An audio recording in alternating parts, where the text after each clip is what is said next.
दोस्तों नमस्कार, आपका स्वागत है आपके चैनल MROP संत दर्शनालय में। जैसा कि आप जानते हैं कि मैं निकल चुका हूं धर्म यात्रा भारत में, आप लोगों को महान साधु संतों के दर्शन कराने और एक से एक अपने वीडियो के माध्यम से मठ मंदिर दिखाने और दिव्य और अद्भुत चमत्कारी स्थान दिखाने। आज मैं आया हूं माँ अहिल्या बाई की नगरी इंदौर में। यहाँ पर एक सिद्ध प्राचीन वेंकटेश्वर महादेव का मंदिर है।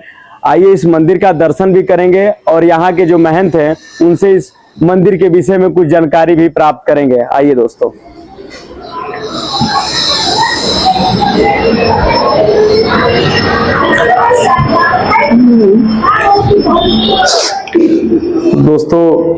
ये वेंकटेश्वर महादेव का मंदिर है, सिद्ध मंदिर है और अद्भुत मंदिर है।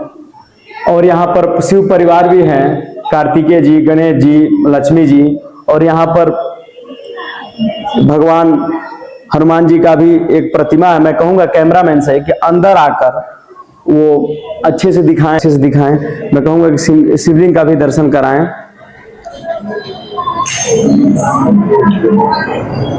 और नमामि देवी नर्मदे हर माई का भी तस्वीर है और सिद्ध मंदिर है। चूंकि यहाँ आइए जो और भी यहाँ पर प्रतिमाएं हैं उनका भी दर्शन करते हैं।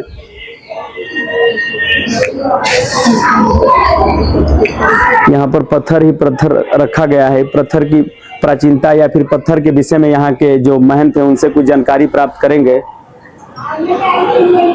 ये पत्थर के विषय में कुछ यहाँ पर जानकारी प्राप्त करेंगे। और गणेश भगवान का भी प्रतिमा है। यहाँ दुर्गा माई का भी तस्वीर है और ये साईं बाबा की भी प्रतिमा है। ये हनुमान जी महाराज का है। आइए दोस्तों, अब यहाँ के जो महंत हैं उनसे चलकर इस विषय में कुछ जानकारी प्राप्त करेंगे, इस मंदिर की प्राचीनता के विषय में। गुरु जी दंडवत प्रणाम। गुरु जी गुरु जी ओम नमो नारायण। गुरु जी नमो नारायण। नमो नारायण। गुरु जी आपका नाम क्या है? मेरा नाम है पंडित योगेश भट्ट। जी गुरु जी। गुरु जी आपके गुरु जी का क्या नाम है? मेरे गुरु जी का नाम है मोहन राजगुरु जी। गुरु राज पुरोहित है होलकर स्टेट में। जी गुरु। उनके पिता राजा राम जी पुरोहित वगैरह भी है जो राजगुरु के नाम से जाने जाते हैं। जी गुरु जी। गुरु जी आपको हवन सम्राट क्यों कहा जाता है? हवन सम्राट तो क्या है, प्रभु का एक ऐसा आशीर्वाद है जी गुरु। मेरे द्वारा कोई किसी का कार्य हवन करवाता हूँ जी गुरु। कार्य सिद्ध हो जाते हैं। जी गुरु जी। इस वजह से लोग मुझे हवन सम्राट कहते हैं। जी गुरु जी। गुरु जी कितने दिन से आप मतलब हवन कराते हैं?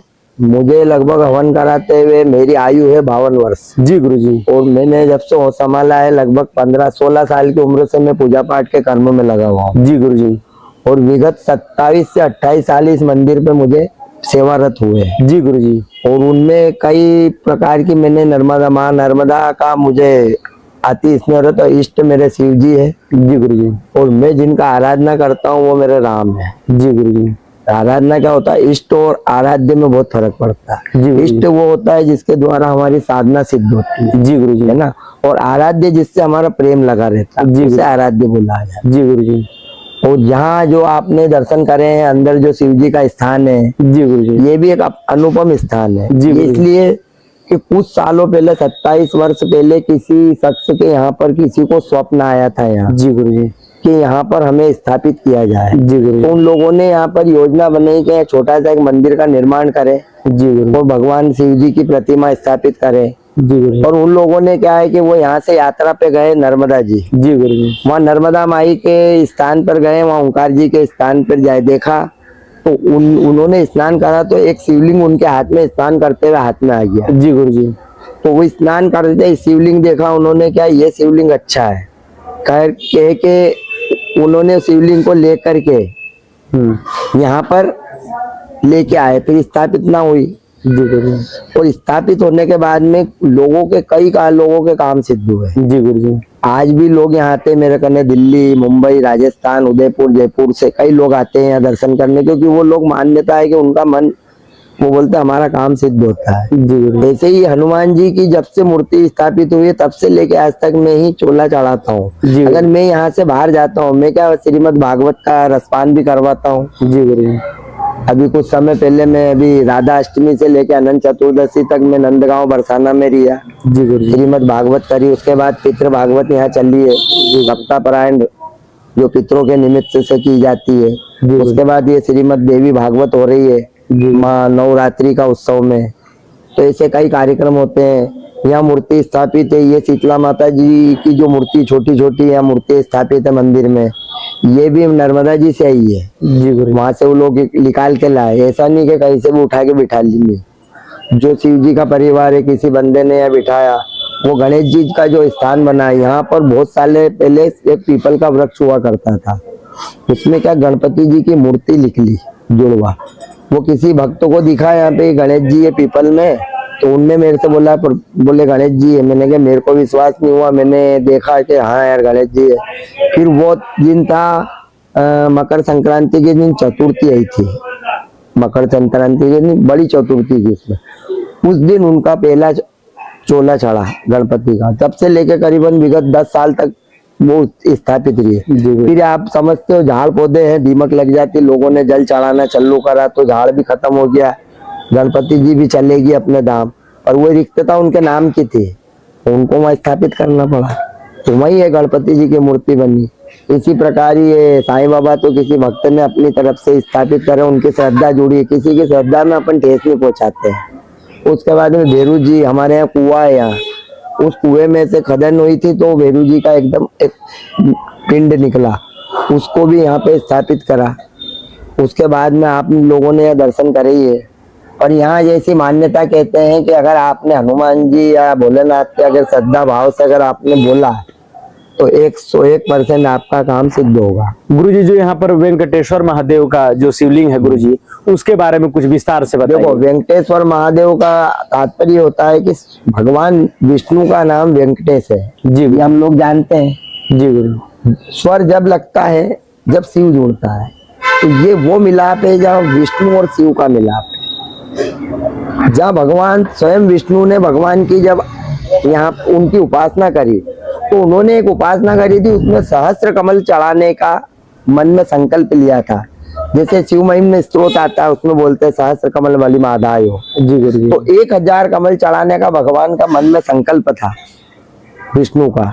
उन्होंने हाथों से जब उन्होंने कमल पुष्प चढ़ाए तो एक कमल पुष्प कम पड़ गया। जी गुरु। जब एक कमल पुष्प कम पड़ा तो हमारे जो नेत्र इनको भी कमल नयन बोलते हैं।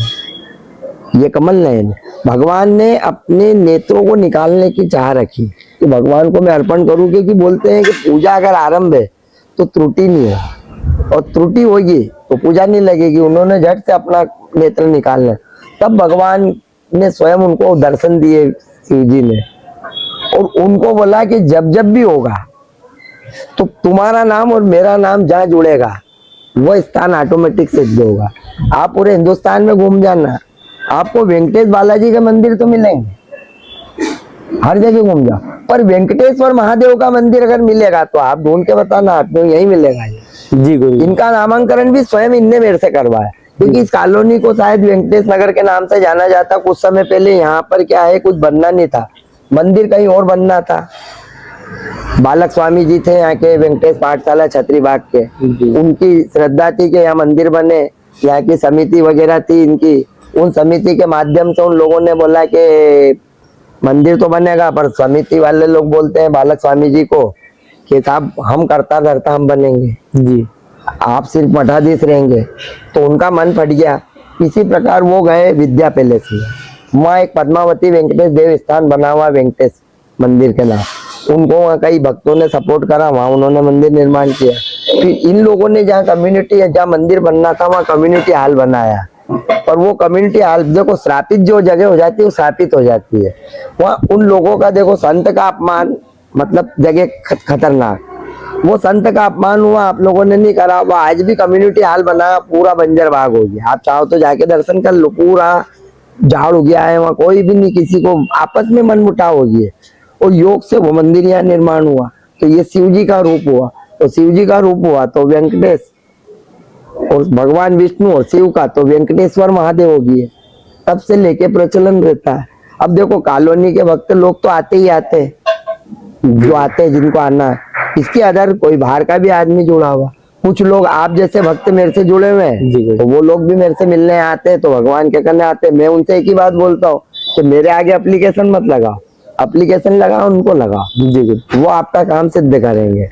गुरु जी मैं मंदिर के जब प्रांगण में घूम रहा था तो एक स्थान पे पत्थर रखे थे, हमारे हिसाब से 50-60, उसकी क्या विशेषता है गुरु जी? उसकी विशेषता वो पास पत्थर नहीं है जी गुरु, हम लोगों के धर्म में बोलते हैं शीतला माता जी गुरु जी, जो ठंडा पूजते हैं ना जी गुरु, ठंडा पूजते हैं तो यहाँ शीतला माता पूजाती है। यहाँ कम से कम जिस दिन शीतला सप्तमी आती है उस दिन कम से कम निन्नी करके 1 से 1,500 2,000 लेडीज यहाँ सेवा पूजा करने आती है जी गुरु, जो रात की 12 बजे से जो पूजा स्टार्ट होती है तो दिन की 2 बजे तक पूजा चलती रहती है। ये हमारे धर्म में ऐसा कहते हैं कि चैत्र का जो महीना आता है वो चैत्र का महीना क्या होता है, गर्म जी। और आपको मालूम हो तो एक जिसको बोलते हैं चिकन पॉक्स इंग्लिश में, और हम लोगों के धर्म में बोलते हैं कि माता जी निकली, तो वो क्या है, गर्मी का एक वातावरण होता है जिससे कि माता जी आपके शरीर में आती है, तो बच्चों में निकलती है, तो उनको ठंडा करने के लिए उस माता जी का एक रूप है ये शीतला माता,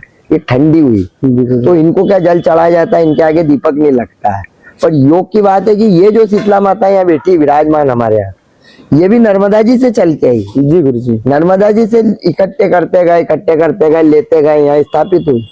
लोगों ने तो कहीं से भी उठा के बिठा देते, एक वो अलग विषय, समुद्र के या नदी के पत्थरों से आ जाती है, पर ये नर्मदा जी से निकली हुई है। तो शीतला माता का एक अपना महत्व है। हमारे घर में भी बोलते हैं कि जिस दिन शीतला सप्तमी है उस दिन ठंडा खाना चाहिए।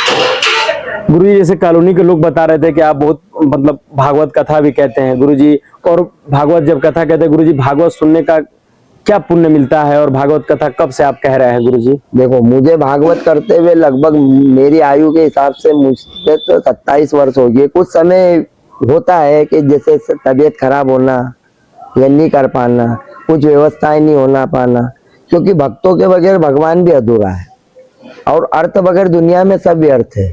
हर आदमी ये चाहता है कि मुझे फ्री आप सेवा में सब कुछ सेवा मतलब मेवा मिल जाए जी गुरु जी, तो बगैर अर्थ के तो दुनिया में कुछ संभव नहीं, तो इस वजह से अपन नहीं कर पाए। आज भी भगवान की यहाँ सेवा करता हूँ, यहाँ कोई तनख्वाह नहीं है, यहाँ कुछ नहीं है, समिति नहीं है, बस ये है कि मैं भी सेवा करता हूँ, आता हूँ, मैं मेरे कार्यरत रख जाता हूँ, और भोलेनाथ के आशीर्वाद से मैं एक आयुर्वेदिक कंपनी चलाता हूँ। मेरी खुद की आयुर्वेदिक कंपनी है जिसके माध्यम से मैं लोगों का रोगों को दूर करता हूँ। श्री हरि करके मेरा एक प्रोडक्ट आता है, हरा बाम करके, जिससे आप लोगों के कमर में घुटनों में दर्द है वो कार्य चलता है भोलेनाथ का। ये शिव जी का आशीर्वाद है कि मैं बगैर तनख्वाह के आज की तारीख में 50 लाख के मकान में रहता हूँ, तनख्वाह के वो सिर्फ सेवा करता हूँ फिर जाके चले जाते। तो इससे बड़ा चमत्कार क्या होगा जी गुरु जी। भागवत जी एक ऐसा ग्रंथ है जो रसपान होगा, धर्म का विस्तार होगा। आज हमारे भागवताचार्य जी कई लोग बोलते साहब 1.5 लाख लगेंगे, 2 लाख लगेंगे व्यवहारत, और यहाँ ऐसा है कि आपने मुझे भागवत जी के लिए बुलाया, मैं बकायदा हूँ, आपकी जो श्रद्धा बने आप मुझे देना फ्री ऑफ कॉस्ट, मतलब गुरु जी आप मतलब कोई पैसा नहीं, कोई पैसा नहीं। अभी नंदगांव गया मैं, भगवान ने ठाकुर जी ने मेरे को प्रेरणा दी। नंदगांव में आप जाओ कभी, नंदगांव बरसाना, तो वहाँ पे पीली धर्मशाला है रंगीली चौक में जी गुरु जी, वहाँ आज भी अपना बोर्ड होर्डिंग लगा हुआ, वो बाबा का आशीर्वाद है, नंद बाबा का। वो धर्मशाला वाले ने बोल दिया कि प्रभु ये धर्मशाला आपकी है, आप जब आओ जब हो, और बोले इसके अलावा कुछ भी नहीं, जब भी आपका बकायदा वो स्वागत होएगा वहाँ, क्योंकि उसके आनर उनने मेरे को बना दिया, बोले आप ही रहो। और मैंने कहा साहब मैं एक जगह स्थित है, मैं स्थित नहीं रह सकता। बोलते हैं ना कहावत बनी है कि रमता जोगी बहता पानी, एक जगह जी गुरु जी। अगर जोगी अगर एक जगह ठहर गया तो भी दिक्कत है, और पानी भी एक जगह अगर ठहर गया तो भी दिक्कत है। तो मेरा ऐसा है कि जहाँ आपने याद करा आप हरिद्वार से हो, मैं हरिद्वार आऊंगा, आप कहीं भी होगा मैं आऊंगा। अगर मेरा योग बैठा तो वो भी परमात्मा के हाथ में, आपके और मेरे हाथ में कुछ भी नहीं है। गुरुजी भागवत सुनने पर क्या फल मिलता है गुरुजी? देखो भागवत सुनने के कई फल है। एक फल की बात करें अपन तो किस प्रकार का फल है, आप अर्थ से भाव करते हो, काम अर्थ मोक्ष किस चीज को चाहते हैं? काम के लिए के अर्थ के लिए, के मोक्ष के लिए। भागवत एक ऐसा ग्रंथ है जिसमें सबसे पहले तो सुखदेव जी महाराज ने एक उल्लेख किया है कि इसके अंदर ये वो फल है जिसमें बीज ही नहीं है, और जिस फल में बीज नहीं होगा वो तो अमृत होगा। जी गुरु जी, सत्य वचन जी। जिस फल में बीज ही नहीं होगा वो तो अमृत ही होगा ना। कहते हैं ना कि रावण का स्वप्न था, क्या स्वप्न था? कि सोने में सुगंध पैदा करूं, सोने में सुगंध, स्वर्ग के लिए सीढ़ी, नींबू में अमृत। पर उसका स्वप्न भी पूरा नहीं हो पाया, क्योंकि ये हम लोग इतिहास से अलग जाएंगे या संस्कार मतलब सृष्टि बदल जाएगी। तो ना तो सोने में सुगंध पैदा हुई, ना नींबू में अमृत, इसलिए कि नींबू में बीज आ गया। और बद्री विशाल जाओगे, आपको केदारनाथ जाओगे, 4 5 7 सीढ़ी दिख जाएगी जो रावण ने तैयार करी थी, जहाँ से स्वर्ग का आरोहण करना था। हमारा मकसद सही होना चाहिए। आप आए, आपने दर्शन किया, आपका मकसद सही होगा तो आपके हर कार्य सिद्ध होगा।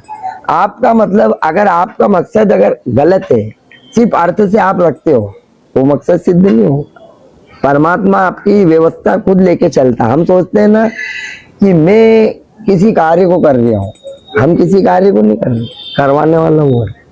गुरु जी, जैसे माने कि कोई करवा रहा है, हमसे कोई कार्य करवा रहा है, तो पुत्र अपने माँ बाप को मार रहा है, तो क्या भगवान ही पुत्र को कह रहा है कि आप मारो अपने माँ बाप को? कर्म डले गुरु जी। देखो होता क्या है, सबसे पहली चीज होती है संस्कार। जी गुरु जी। संतान में अगर शुरू में बचपन में संस्कार होते हैं तो वो माता पिता को समझेगी, और नहीं तो माता पिता अगर उसको माथे पे बिठाएंगे तो फिर तो मार खाएंगे। सत्य है गुरु जी। गुरु जी, जैसे कोई पुत्र अपने माँ बाप को मारता हो तो उसके लिए क्या भगवान उसको दंडित करेंगे? क्या है, दंडित तो माता पिता ने पुत्र की मार खाई है, हो सकता है उनके पिछले जन्म का प्रारब्ध है। हाँ। तो उन्होंने भी कहीं ना कहीं को दोष करा है, ये चलता है। अब आपने अगर मान लो पुत्र को सजा मिलेगी बकायदा। होता क्या है, ये मृत्यु लोग है, यहाँ स्वर्ग भी यही है और नर्क भी यही है। कहते हैं ना पुराने वो कैसे लोगों के, हमारे गुरुदेव बोलते थे कि धर्म की जड़ पाताल में और पाप की जड़ अस्पताल में। जी गुरु जी। धर्म करो तो जड़ मिलेगी नहीं पाताल में, पाप करो तो अस्पताल में दिखी जाओगे कि भैया यहाँ सुई लग रही, वहां सुई लग रही है, फंसा हुआ ये इससे बड़ा नरक क्या है। तो गुरु जी, अगर माने कि हमसे गलतियां हो रही हैं तो पुलिस हमको पकड़ के लेकर चली जा रही है, तो उसको हम नहीं बताते कि भैया अगले जन्म का प्रारब्ध है, मैं इस जन्म में उसका भुगतान कर रहा हूँ, हमको मत पकड़ो। प्रायश्चित कर्म होता है। प्रायश्चित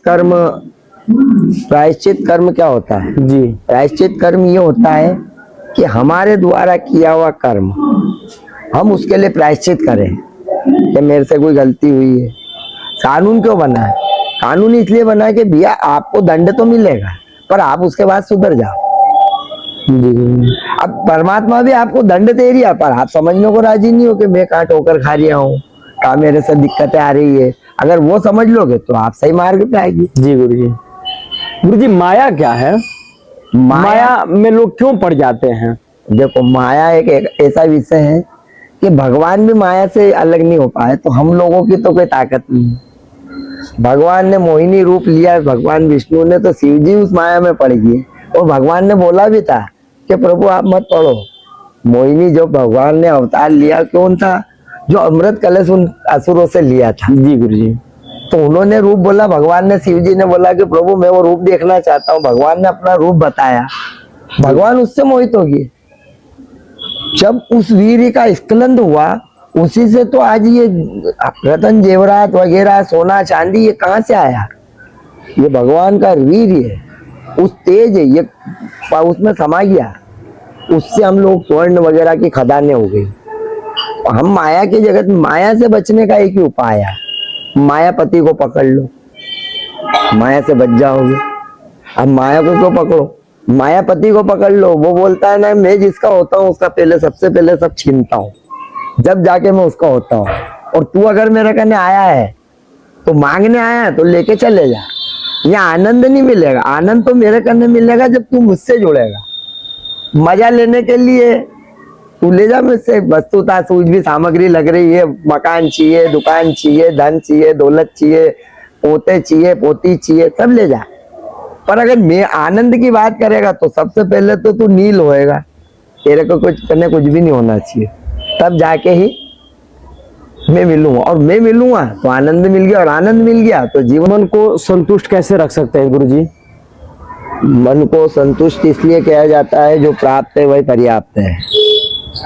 सत्य जी।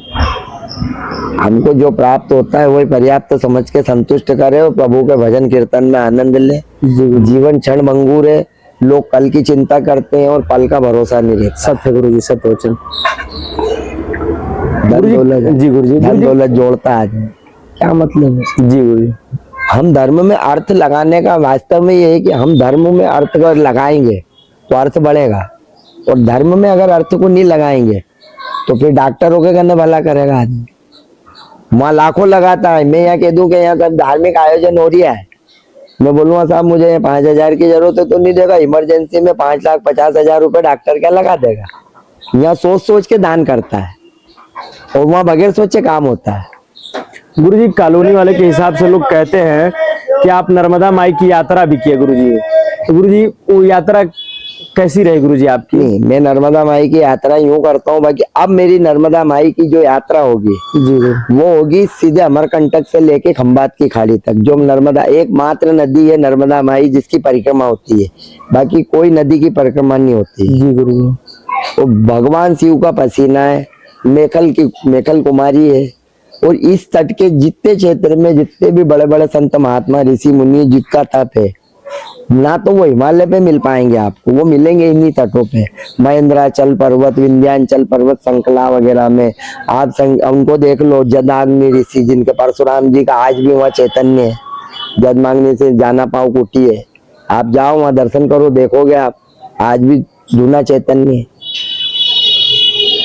जी गुरुजी, एकमात्र उत्तरा और जो शिप्रा नदी है उत्तर वाहिनी है, सब नदियां नीचे की ओर बहती है, उल्टी जाती है, क्योंकि महाकाल बैठे हुए हैं।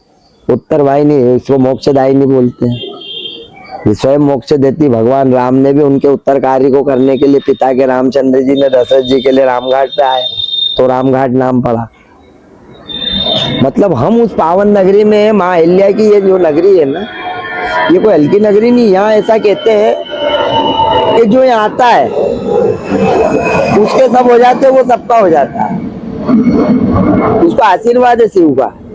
ये वो पावन नगरी है। माँ अहिल्या हमेशा हाथ में, जैसे अपन लड्डू गोपाल लेके घूमते हैं ना, ऐसे माता जी है ना भोलेनाथ को हाथ में लेके घूमती है। आप एयरपोर्ट पे देखो, आप जाके राजवाड़ा पे देखो, आप महेश्वर में जाके देखो, 12 ही ज्योतिर्लिंग है जहाँ जहाँ स्थान बने हुए। माँ नर्मदा, माँ अहिल्या ने उन जगहों पे जीर्णोद्धार करा है। जब औरंगजेब, गजनबी इन लोगों ने अपने इतिहास को मिटाने की चाह रखी, उस इतिहास को उन्होंने वापस स्थापित किया, तो उनको तो स्वयं शिव का वरदान है कि इसकी नगरी का रहने वाला कभी भूखे नहीं मरेगा।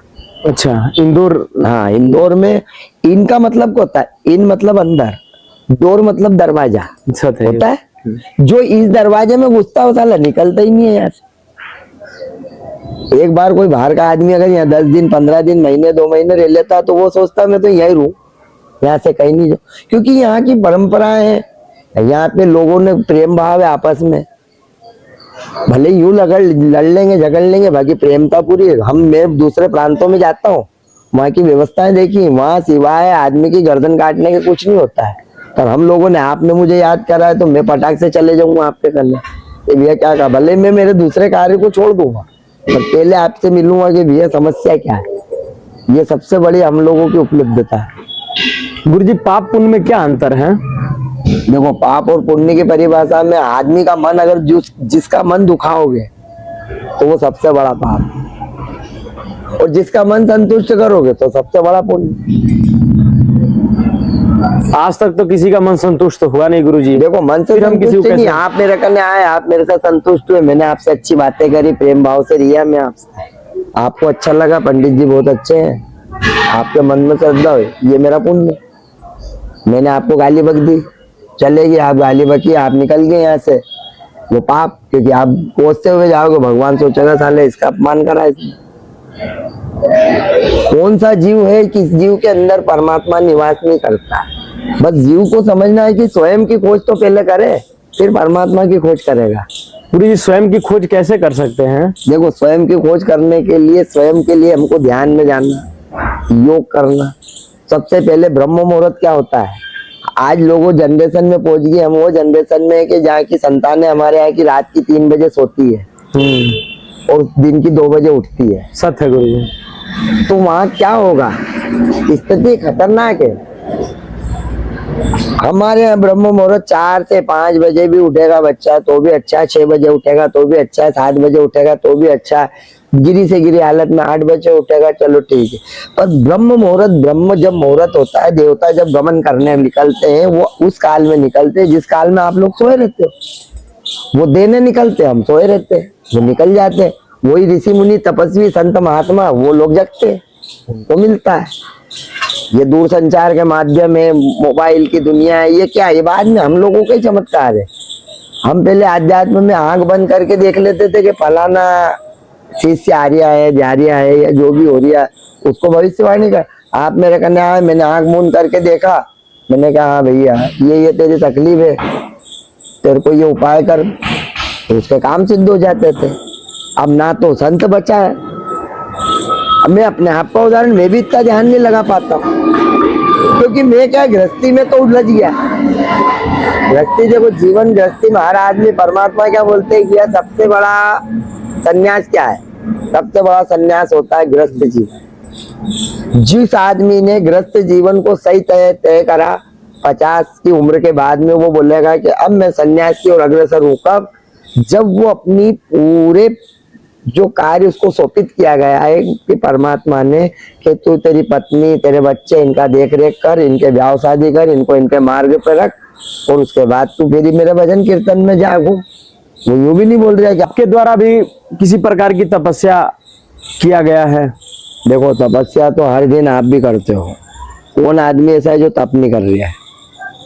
तप का तरीका अलग अलग होता है। कुछ तप माता बहनें भी करती, घर में रोटी बनाती, तपती तो है अग्नि के सामने। जी, रोटी बनाएगी, तप करेगी, आपको अन्न देगी, वो भी तप है।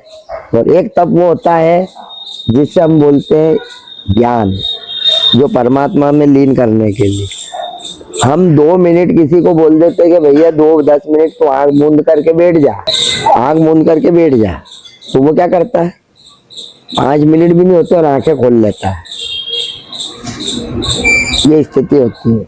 जी, सबसे पहले ये बोलते हैं ना, मैं तो उन चीजों में कबीरपंथी जैसा आदमी हूँ। सही बात है, मैं कबीरपंथी हूँ एक तरह से देखा जाए। कबीरदास जी भी बोलते थे कि पोथी पढ़ पढ़ जग मुआ और पंडित होयो ना कोई, और 2.5 आखर प्रेम का पढ़े सो पंडित होए। प्रेम के 2 अक्षर भी बहुत बड़े, तो पोथी पढ़ पढ़ के कुछ भी नहीं होता।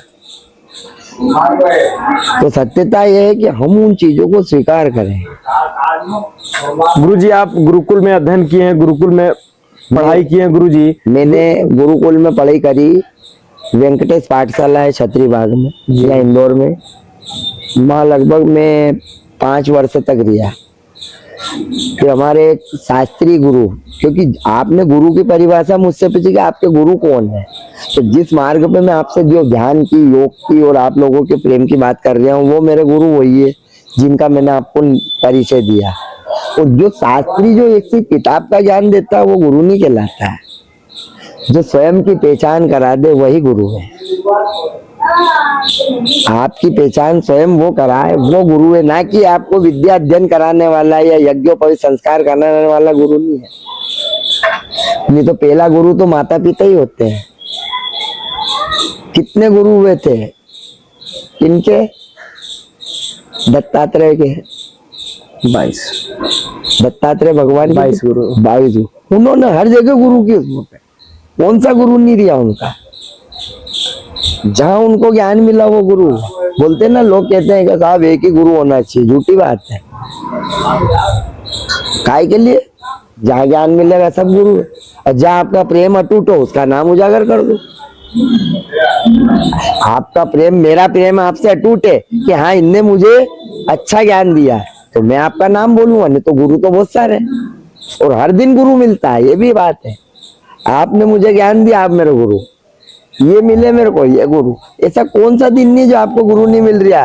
तो बोलते ना, गुरु गोविंद दोहू खड़े काके लागू पाए, और बलिहारी गुरु आपकी जो गिरधर दियो बताए। रास्ता दिखाने वाला गुरु अगर भगवान का मार्ग दिखा देता है, उससे बड़ा गुरु कौन है?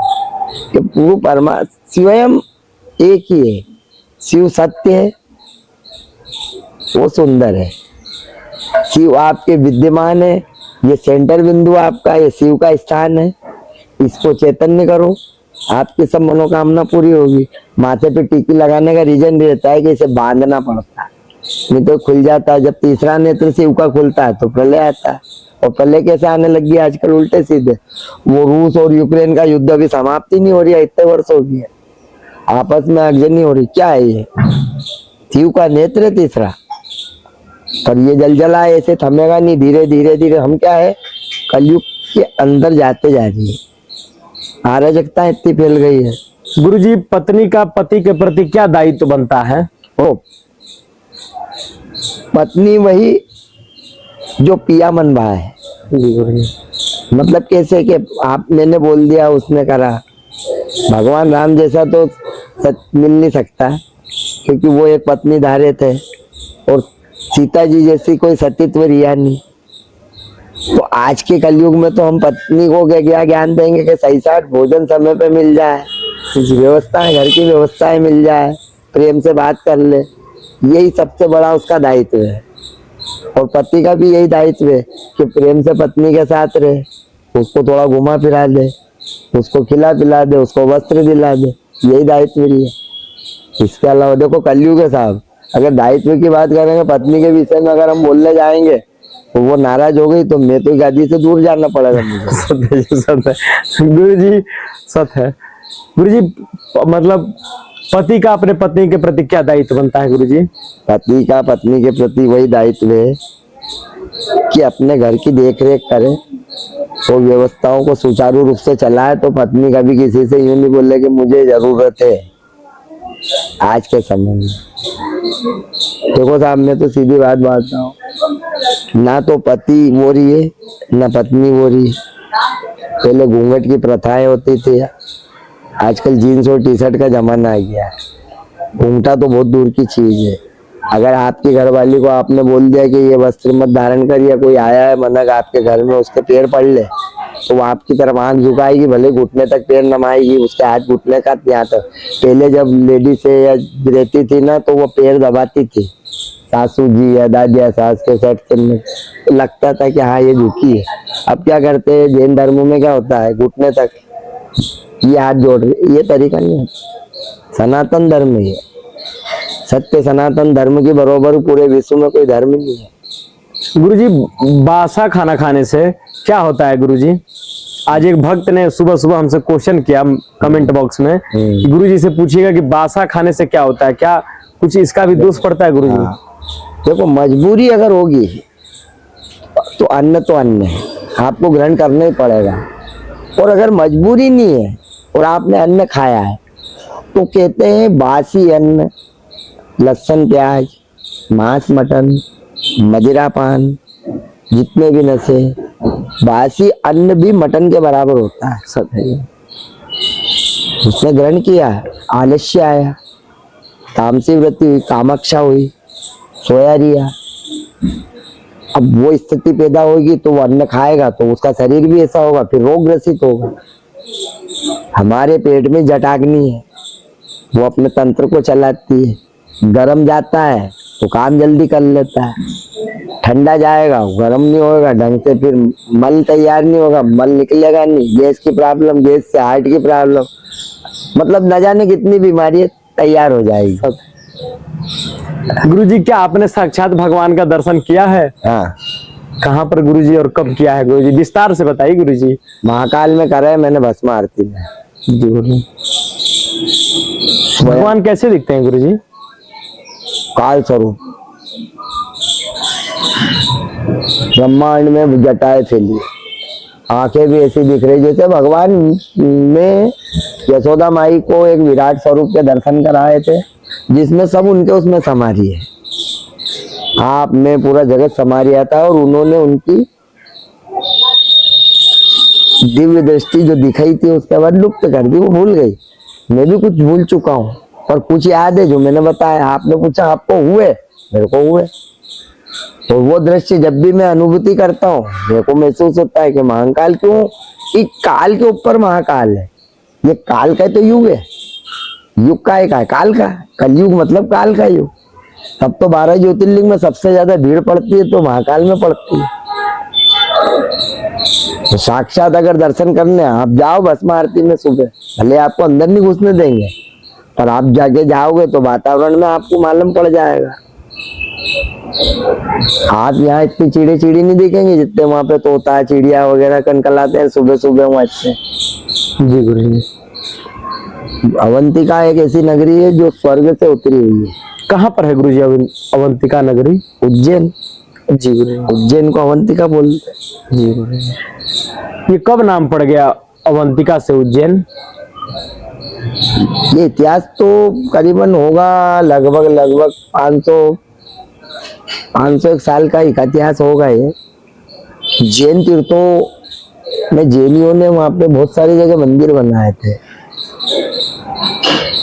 बहुत सारे जगह जगह।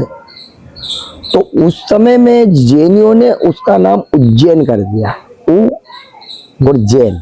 आप संधि विच्छेद करके देख लो। सत्य है गुरु जी। हम महाकाल को बोलते हैं अवंतिका नाथ, उनको बोलते हैं अवंतिका नाथ। राजा भर्तरी माँ, विक्रमादित्य माँ, हरिश्चंद्र राजा माँ, काल भैरव माँ, ये सब कौन सा है? गढ़काल का माँ, माँ हरसिद्धि। 108 शक्तिपीठ में एक स्थान है हरसिद्धि का, जिनकी कुनी का एक स्थान वहां गिरा। शक्तिपीठ माँ, चिंतामण गणेश माँ, क्योंकि सबसे पहले चिंता उन्होंने ही दूर करी थी विक्रमादित्य की, तो वहां बैठे। हम उस क्षेत्र में मालवा का वो बेल्ट है, हम बोलते हैं मालव माटी, ये मालवा का है, पूरा बेल्ट मालवा का है। पूरे हिंदुस्तान में कई रंग पंचमी पे रंग नहीं उड़ता है, सिर्फ इंदौर उज्जैन के क्षेत्र में ही रंग उड़ता है। जो रंगों का त्योहार होली से ज्यादा पंचमी को मनाया जाता है। जी गुरु जी। जो आता है ना क्षेत्र में आती है, फागुन में तो होली रहती है, धुलेंडी मनाते हैं। बस धुलेंडी से 5वें दिन में आ जाता है, तो धुलेंडी एकम में आती है, पूर्णिमा होली में आती है। तो वो एक त्योहार होता है रंगों का, वहाँ हमारे संबंध मुटाव दूर होते हैं, रंग उड़ा देते हैं। हमारे यहाँ तो इस प्रकार की होलियां बनती है कि कीचड़ तक मारते हैं। जैसे बरसाना में नंदगांव में बोलते हैं ना, उसकी लठ मार होली होती है। जी गुरु। जैसे अपने यहाँ पे जैसा भी होता है सब प्रेम भाव का त्योहार। मतलब तात्पर्य कहने का यहाँ ये तो, जो आप भी अगर 2 समय, मैं तो बड़े बोल नहीं कहता हूँ, अगर आप 2 महीने यहाँ रहिए तो आप बोलोगे साहब मैं तो यही निवास करूँ। जी गुरु जी। गुरु जी, आजकल के युवा पीढ़ी के लिए आपका क्या संदेश रहेगा? युवा पीढ़ी के लिए क्या संदेश है गुरु जी आपका? युवा पीढ़ी, जिस तरीके से युवा पीढ़ी नशे में, कोई सिगरेट पी रहा है, कोई ये कर रहा है, कोई ये कर रहा है। अपना हम कोई भी चीज को ग्रहण करते हैं, अति हर चीज की बेकार होती है, चाहे नशा हो चाहे दौलत हो। जी गुरु जी। शोहरत का जो नशा रहता है ना, उसकी बुराई नहीं होती। दौलत और नशा, जो चीज अगर हमारे साथ में बड़ी है तो वो दिक्कत देगी, क्योंकि अतिकांत होता है। हम आज की यंग जनरेशन को ये कहते हैं कि अगर माता पिता ने जीवन में इतनी तकलीफ झेल के आपको बड़ा करा है और उन्होंने कई चीजें बाजार में देखी, और आपको अगर उस चीज का ज्ञान देते हो कि भैया ये मार्ग थोड़ा गलत है, तू समझ लेना, क्यों? क्योंकि उन्होंने अनुभव ले रखा। हम नहीं चाहते कि इतनी उम्र में जाके तू अनुभव ले, तू पहले समझ जा।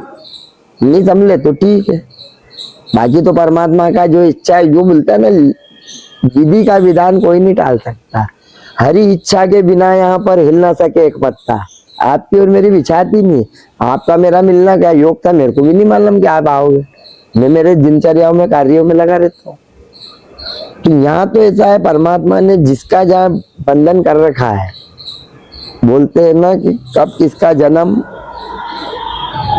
मरण और मरण, ये किसी के हाथ में नहीं। विधाता ने एक ही पकड़ रखा है कि जन्म, मरण और मरण। कब जन्म होगा, कहाँ होगा, ये किसी को नहीं मालूम। आपका जन्म कहाँ से आया, पढ़ना मतलब आपके अगर विवाह वगैरह अगर कहाँ होना है, ये भी आपको नहीं मालूम।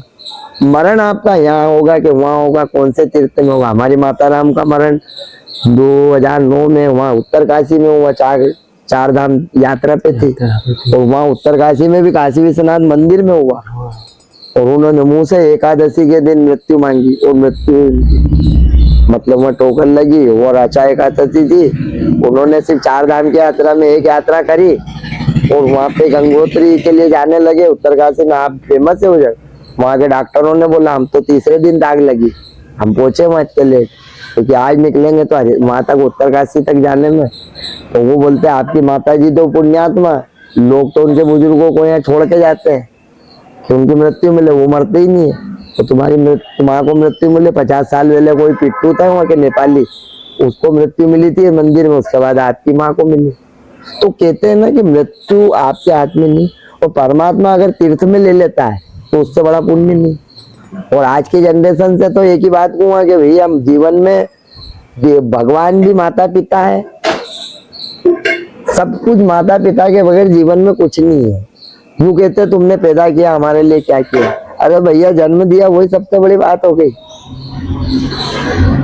आज की स्थिति क्या हो रही है, आज की स्थिति ये हो रही है कि जनरेशन जो रहती है विवाह ही नहीं हो रही है, और जो विवाह हो रही है वो वर्ण संकर संतानें उत्पन्न कर रही है। कैसे, आप किसी उच्च जात में, कोई उच्च जात में, भगवान ने तो वो कर्म की स्थिति बनाई कि भैया उन्होंने ब्राह्मण को मुख से पैदा किया, बाजुओं से क्षत्रियों को उत्पन्न करा, पेट से वैश्य को उत्पन्न करा, पैर से शूद्रों को उत्पन्न करा, उनके बाजुओं से उन्हें समाज का विस्तार करा कि अपने समाज में अपन अपने वर्ण में रहे।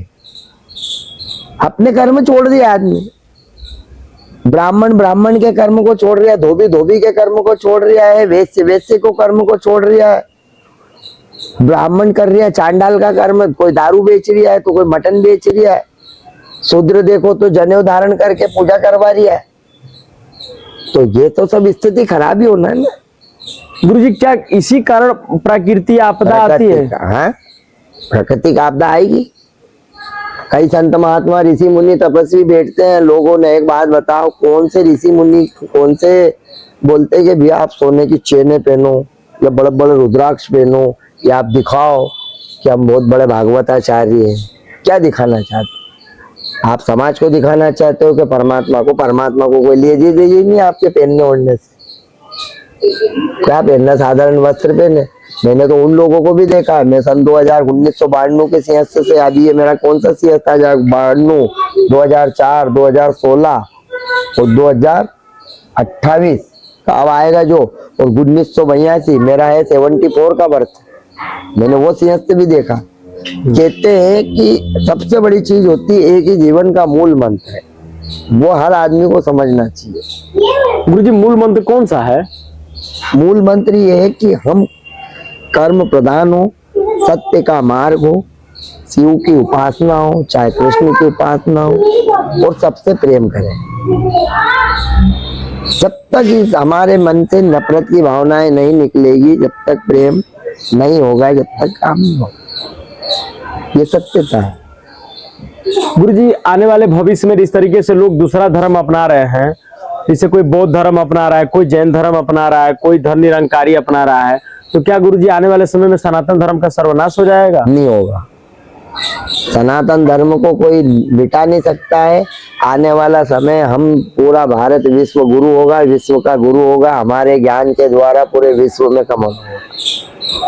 हमारा एक प्रयत्न है, मैं तो इस चैनल के माध्यम से बोलना चाहता हूँ, मेरा एक मन है, और मैं कहता हूँ कि आगामी अगर प्रधानमंत्री की नियुक्ति की जाए तो आदित्य योगीनाथ जी को बिठाया जाए। इससे बड़ी बात नहीं कहूँगा। उनको ही प्रधानमंत्री का दर्जा दिया जाए। हिंदू सनातन धर्म है, ये हिंदू राष्ट्र है, हिंदू राष्ट्र रहेगा, सनातन धर्म कायम रहेगा। चाहे विश्व का कोई सा भी देश आ जाए, हम नहीं झुकेंगे। सब अपने अपने देश में अपने अपने जगहों पे लगे, हम अपने धर्म से क्यों अलग हो? गुरुजी जैसे तो बीजेपी के भी प्रचार करते, कभी कभार टोपी ओपी भी लगा देते हैं बीजेपी का। गुरुजी ऐसा क्या है गुरुजी? मैं तो बीजेपी का प्रचार अभी भी करता हूँ।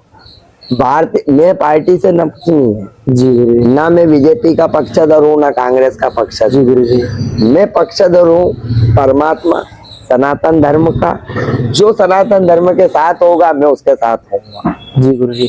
तो गुरुजी जिस तरीके से सनातन धर्म के साथ की बात कर रही है, जब बीजेपी की गवर्नमेंट की घोषणा हुई थी, जब बीजेपी का गवर्नमेंट बनेगा कि गौ माता को राष्ट्रमाता घोषित करेंगे, भारत को हिंदू राष्ट्र घोषित करेंगे और जनसंख्या नियंत्रण कानून होगा, गुरुजी जिस घोषणा करके बीजेपी सरकार में आ गई, जो काम करना चाहिए तो वो तो काम हुआ नहीं गुरुजी।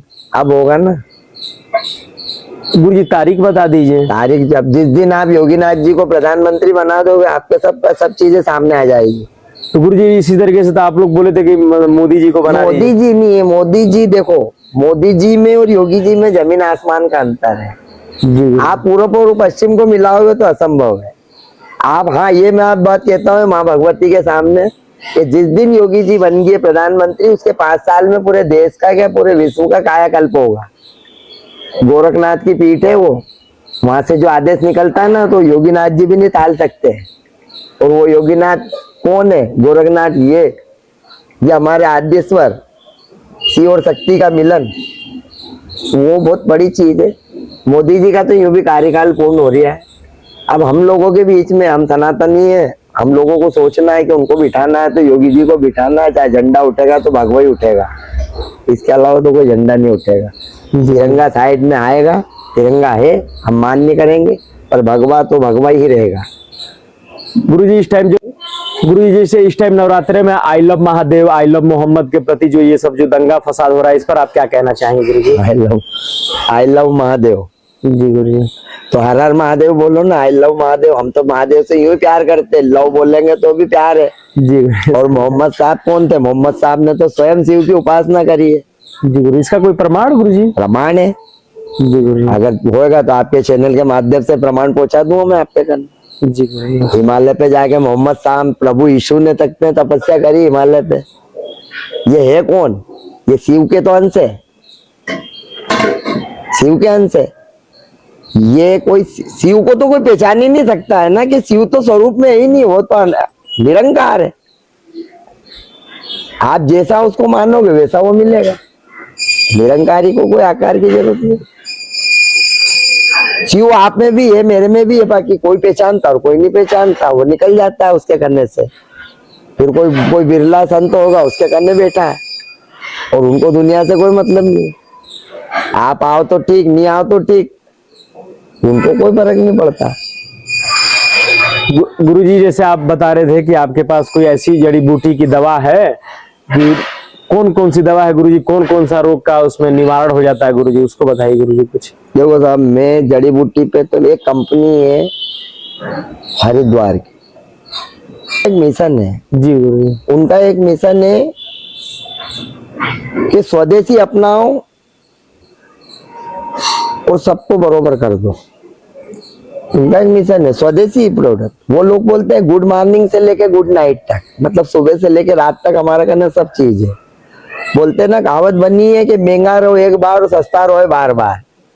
हम लोग वही बोलते हैं कि भैया ये चीज जरूर महंगी है पर अच्छी है, ये ले ले। पर आदमी क्या बोला, नहीं साहब मेरे 10 रुपए में पुड़िया में काम हो रहा है डॉक्टर की, तो मैं आपसे ये 150 रुपए की श्री तुलसी का हार की क्यों लूं? मेरी जो कंपनी का श्री तुलसी 5 प्रकार की तुलसी का सेट है, राम श्याम विष्णु वन नींबू, 220 बीमारी में हटाने का उसमें ताकत है। उसको सिर्फ 3 बूंद लेओगे, गिलास में डालोगे और 1 शीशी आपके कहने 3 महीने चलेगी। 3 महीने 90 दिन में आप उसकी कीमत लगा लो, आप कितने रुपए रोज अपने ऊपर खर्चा कर रहे हो। पर हम तुलसी को महत्व कहाँ तक देते हैं, जब तक उसमें झाड़ में पानी डाले, उसके अंदर जो गुण है वो तो उतना ही मिलेगा। बात पे यार गुरु जी, महादेव को जल देने से क्या मिलता है गुरु जी? मन को शांति।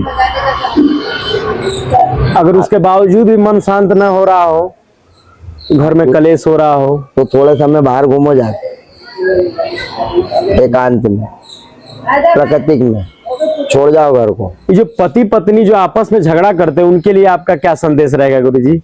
वो तो झगड़ते रहेंगे। गुरु जी सत्य है गुरु जी, उसको मतलब कुछ रोका नहीं जा सकता गुरु जी। देखो होता है क्या है, उनका झगड़ा है ना प्रेम है जी। वो नहीं झगड़ेंगे तो प्रेम नहीं रहेगा। जी गुरु जी। ज्यादा बोलते ना, ज्यादा जहाँ मीठा होता है वहाँ कीड़ा पड़ जाता है। और जहाँ कड़वा रहता है वो बरोबर चलता है। अगर ज्यादा मीठा है तो बोलते हैं ना मीठे पे ही चिपकता जा जाके, तो वो दिक्कत है। शुगर की बीमारी काहे से हो रही, ज्यादा मीठे से हो रही। कड़वा बोलता अच्छा मैं कड़वा बोलूँ मेरे से दूर भागते लोग, क्योंकि सत्य में हमेशा कड़वास आती है। संसार में गुरुजी सुख कहाँ मिल सकता है? परमात्मा। परमात्मा में। कि गुरुजी कहीं जाना पड़ेगा इसके लिए? कहीं नहीं जाना, कहीं नहीं जाना, स्वयं में जाओ परमात्मा मिलेंगे। जी गुरुजी। गुरुजी आप कुछ और इस मंदिर के विषय में, जो सिद्ध पीठ है, इसके विषय में आप कुछ और बताना चाहेंगे? जो पूरी जानकारी मैंने आपको दी है कि ये जगह है, ऐसी कई जगह है। आप मैं तो भक्तों से एक ही बात बोलूंगा, जो सनातनी लोग हैं वो अपने स्थान में जहाँ भी रहते हैं, जहाँ पर भी उनका निवास है, उनके आसपास के जहाँ भी मंदिर है वहाँ जाए और उसको ये समझे कि ये 1000 वर्ष पुराना मंदिर है, वहाँ जाए। क्यों? क्योंकि वो वहाँ जाएगा तभी उसका मन लगेगा, और मन लगेगा तो उसको शांति मिलेगी। क्योंकि धर्म के स्थान से बड़ा कोई स्थान नहीं जहाँ शांति मिले। प्राकृतिक में जाए, घूमना है क्या होता है कि हम 4 दिन 4 महीने भी बाजार में घूम लेंगे तो भी घर तो हमारा ही रहेगा। शमशान तो अपनी जगह, हजारों लाखों वर्ष हो गए शमशान में आदमी जलने ही जाता है, और वो शमशान से नफरत करता है। और वो सोचता है बहुत अच्छा, क्योंकि 5 मिनट तो उसको लगता है कि सबको यहाँ आना है, और वहां से निकलने के बाद वो सोचता है कि सब दुनिया में सब मेरा है, उसके अलावा कुछ भी नहीं है। गुरुजी पूर्व जन्म की क्या सच्चाई है? पूर्व जन्म की सच्चाई है किस विषय से, मतलब आपका पूर्व जन्म की क्या सच्चाई है गुरुजी? क्या पूर्व जन्म होते हैं गुरुजी? होते हैं ना जी गुरु। अगर बच्चे को दूध, आप जन्म से होते से ही बच्चे को अपनी पृथ्वी के ऊपर की कोई भी चीज खिलाना बंद कर दो, सिर्फ माँ का दूध। उसके बाद पृथ्वी से उत्पन्न कोई भी चीज नहीं दोगे आप, वो आपको सब बताते जाएगा मैं पिछले जन्म में कौन था। अच्छा गुरुजी। हाँ। क्या आपने ऐसा कोई किसी बच्चे को देखा है? आप देखो ना, प्रयोग करो, मैंने तो करा है। इस मृत्यु लोक से जुड़ी कोई भी चीज, फूल पत्ती रोटी जो भी है, आप कुछ भी नहीं दोगे उसको, सिर्फ माँ का दूध जो है उसके गर्भ से चला है वो पिलाओ उसको। वो कब तक पी सकता है तो आप भी समझते हो। 9 माह से ज्यादा, 12 महीने, 2 महीने, 3 महीने, साल, 1.5 साल, 2 साल, 2.5 साल, और 2.5 साल तक तो उसको होता रहता है। कई बार वो हंसता है अपने आप ही और हंसता है, रोने लग जाता है। तो हम बोलते हैं ना, विधाता रुलाता है, विधाता ही सुलाता है। उसकी पहचान कैसे करोगे? मरे बगैर तो किसी को स्वर्ग नहीं मिला है। जब तक मरोगे नहीं, जब तक मालूम भी नहीं पड़ेगा कि भैया परमात्मा भी है कि नहीं है। गुरुजी आपके भक्तों के लिए कोई आपका आशीर्वचन? मैं तो बोलूंगा कि मेरा कोई भक्त नहीं है, मैं सबका मित्र हूँ। मैं भगवान नहीं हूँ, भगवान मेरा अंदर बैठा है। परमात्मा से बड़ा कोई नहीं है। और आशीर्वचन यही है कि भगवान सबका कल्याण करे, सबको सद्बुद्धि दे, और सब में अपने प्रेम भाव बना रहे, घर घर के अंदर खुशहाली रहे, और प्रकृति से सब प्रेम करे। हर अपनी जगह जगह जहाँ झाड़ पौधे लगाए, और अपने जितने अनुयायी है, जितने भी गुरु हो, उनके चरणों में बैठ करे। वो गुरु कैसा भी होगा, गुरु गुरु ही होगा। गुरुजी कोई आपसे मिलना चाहे, कोई यहाँ पर आना चाहे, तो गुरुजी वो कैसे मिल सकता है, कैसे आ सकता है? देखो या तो आपके चैनल के माध्यम से आ जाएगा मेरे जी।